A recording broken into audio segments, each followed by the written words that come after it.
Halo, selamat pagi anak-anak semua. Semoga tetap dalam keadaan sehat ya nak.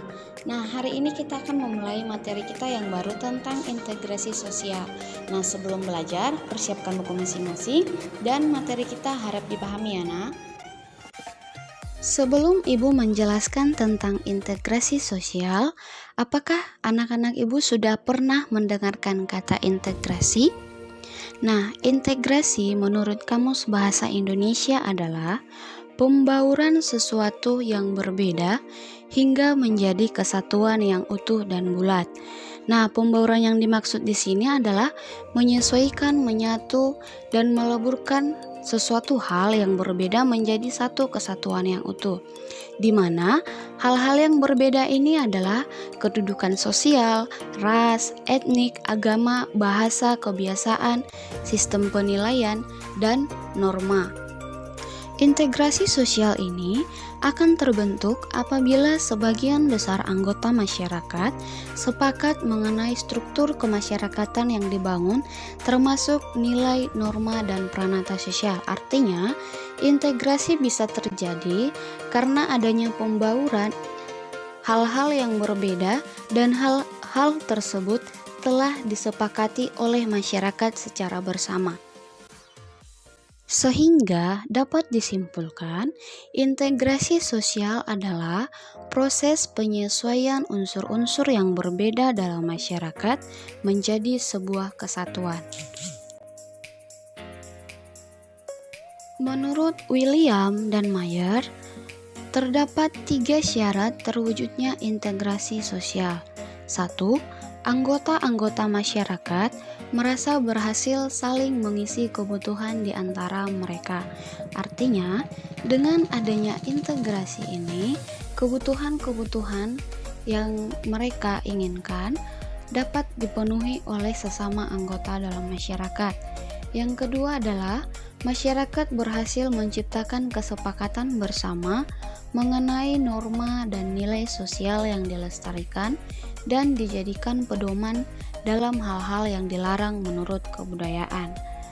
Yang ketiga adalah norma dan nilai sosial itu berlaku cukup lama, tidak mudah berubah, dan dijalankan secara konsisten oleh seluruh anggota masyarakat. Selain memiliki syarat-syarat, integrasi sosial juga memiliki faktor-faktor yang mempengaruhi cepat atau lambatnya integrasi sosial terjadi. Yang pertama adalah homogenitas kelompok. Homogenitas atau kesamaan, artinya dalam homogenitas kelompok, kelompok yang memiliki kesamaan yang banyak akan lebih cepat terintegrasi dibandingkan dengan kelompok yang heterogen atau yang beragam. Yang kedua adalah besar kecilnya kelompok.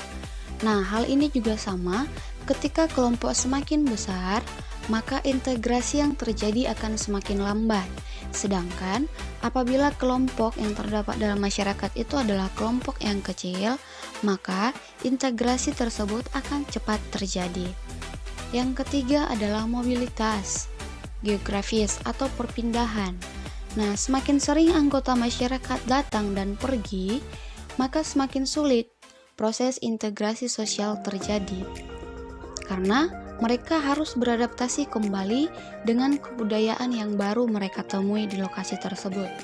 Selanjutnya adalah efektivitas dalam komunikasi. Nah, dengan adanya komunikasi yang efektif dari tiap individu atau kelompok akan semakin memudahkan suatu integrasi terjadi. Nah, untuk lebih menjelaskan tentang penjelasan yang sebelumnya, di sini terdapat gambar. Yang pertama adalah homogenitas kelompok, yang kedua adalah besar kecilnya kelompok, yang ketiga adalah mobilitas geografis, yang keempat adalah efektivitas komunikasi. Bentuk-bentuk integrasi sosial ada 3. 1. Integrasi normatif. Nah, jika kita melihat namanya, kita tentu sudah tahu bahwa integrasi ini terjadi akibat adanya norma-norma yang berlaku dalam masyarakat. Misalnya dalam masyarakat Indonesia, kita diikat dengan semboyan Bhinneka Tunggal Ika. Meskipun berbeda, tetapi kita harus tetap dalam satu keutuhan. Yang kedua adalah integrasi fungsional, di mana integrasi terjadi karena adanya fungsi-fungsi tertentu dalam masyarakat dengan mengedepankan fungsi dari masing-masing pihak dalam masyarakat. Misalnya seperti suku Bugis yang suka melaut, nah mereka difungsikan sebagai penyedia hasil-hasil laut. Yang ketiga adalah integrasi koersif. Nah, koersif yang dimaksudkan di sini adalah kekerasan. Nah, integrasi ini terjadi berdasarkan kekuasaan yang dimiliki penguasa. Nah, dalam hal ini mereka menerapkan cara-cara kekerasan atau koersi. Misalnya, untuk membubarkan perusuh atau pendemo, pihak-pihak yang berwajib biasanya menembakkan gas air mata. Bisa dilihat dalam contoh, gambar pertama adalah integrasi normatif. Nah, di sana terlihat banyak sekali suku yang ada di Indonesia, tetapi disatukan dalam semboyan Bhinneka Tunggal Ika. Meskipun berbeda-beda, tetapi tetap satu. Yang kedua adalah integrasi fungsional. Di sana terlihat suku Bugis yang sedang melakukan pelayaran. Yang ketiga adalah integrasi koersif. Nah, di sana terlihat aksi di mana ada pendemo dengan polisi yang sedang menembakkan gas air mata.